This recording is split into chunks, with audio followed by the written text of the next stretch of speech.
खालिस्तान का समर्थन करने वाली संस्था PJF यानी पोएटिक जस्टिस फाउंडेशन पर जी न्यूज ने एक और खुलासा किया है। जी न्यूज को पर्यावरण कार्यकर्ता ग्रेटा थनबर्ग की टूल किट बनाने वाली संस्था PJF के को फाउंडर मो धालीवाल का एक वीडियो मिला है। ये वीडियो 26 जनवरी का है, जिसमें मो धालीवाल ने कनाडा से दिल्ली में आंदोलन कर रहे किसानों को भड़काने की कोशिश की थी। If the farm bills get repealed tomorrow, that is not a victory. This battle begins with the repeal of the farm bills. It does not end there. If anybody tells you that this battle is going to end with the repeal of the farm bills, that is because they're trying to drain energy from this movement. मो धालीवाल ने इसके बाद ये भी कहा कि आंदोलन से खालिस्तान को कोई अलग नहीं कर सकता, खालिस्तान का सपना पूरा होगा।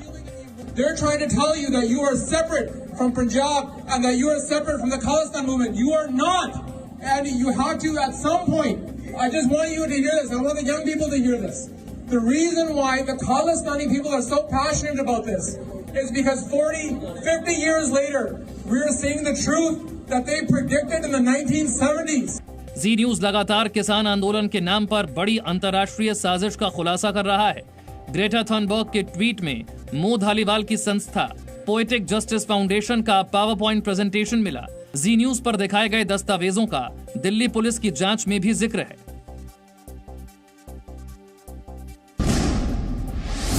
पोएटिक जस्टिस फाउंडेशन पर जी न्यूज के लगातार खुलासे के बाद केंद्रीय कृषि मंत्री नरेंद्र तोमर का बड़ा बयान आया है। उन्होंने जी न्यूज से खास बातचीत में कहा कि जी न्यूज ने साजिश को बेनकाब किया है और आंदोलन के बहाने भारत का विरोध करने वालों के मंसूबे पूरे नहीं होंगे।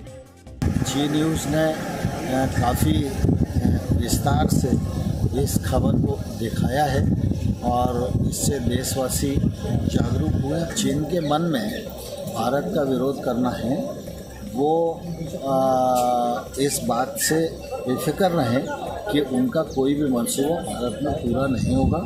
कृषि मंत्री ने उन विपक्षी दलों को भी जवाब दिया जो दिल्ली सीमा की तुलना भारत पाकिस्तान बॉर्डर से कर रहे थे।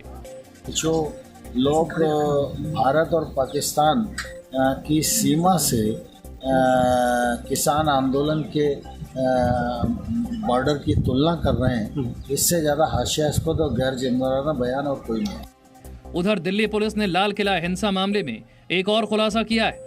सूत्रों के मुताबिक लाल किला में हिंसा के दौरान स्थानीय लोगों ने उपद्रवियों की मदद की थी। दिल्ली पुलिस ने अब तक इस मामले में 35 आरोपियों की तस्वीरें जारी की हैं। कई वीडियो और तस्वीरों की जांच के बाद इन आरोपियों की पहचान की गई है। इन आरोपियों में 1 लाख रुपए का इनामी आरोपी दीप सिद्धू भी शामिल है।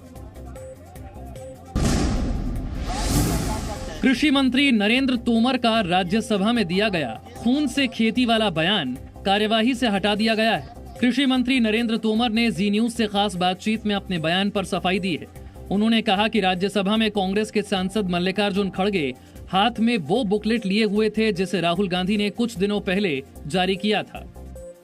कांग्रेस पार्टी के वरिष्ठ नेता खड़गे जी ने बीच में टोका और खड़े हुए। उनके हाथ में वो दस्तावेज था जिसको राहुल गांधी जी की उपस्थिति में जारी किया गया और उसका शीर्षक है खून से खेती। इससे पहले राज्यसभा में आज किसानों के मुद्दे पर सरकार और विपक्ष के बीच जोरदार बहस हुई। कृषि मंत्री नरेंद्र सिंह तोमर ने किसानों को बरगलाने का आरोप लगाते हुए कहा, कृषि कानूनों में काला क्या है, इसका उन्हें अब तक जवाब नहीं मिला। कानून में काला क्या है, एक मुझे बताओ तो मैं उसको ठीक करने की कोशिश करूं। कांग्रेस सांसद आनंद शर्मा ने किसान आंदोलन के लिए सरकार को जिम्मेदार बताया। ताकत का इस्तेमाल तब होता है, लाठी बंदूक का इस्तेमाल तब होता है जब सरकार को, हुकूमत को चुनौती दी जाती है। शिवसेना सांसद संजय राउत ने बहस के दौरान सवाल पूछा कि सच बोलने वाले गद्दार कैसे? जो सच बोलता है, जो सच लिखता है, उसे गद्दार, देशद्रोही कहकर पुकारा जाता, बोल दिया जाता है। कांग्रेस सांसद मल्लिकार्जुन खड़गे ने सरकार पर किसानों को बांटने की साजिश का आरोप लगाया। प्रधानमंत्री मोदी सोमवार को राष्ट्रपति रामनाथ कोविंद के अभिभाषण पर विपक्ष के सवालों का जवाब देंगे। प्रधानमंत्री सुबह 10:30 बजे राज्यसभा में अपना जवाब देंगे। आज पीएम मोदी ने संसद भवन में गृह मंत्री अमित शाह, सूचना एवं प्रसारण मंत्री प्रकाश जावड़ेकर और संसदीय कार्य मंत्री प्रहलाद जोशी के साथ बैठक की।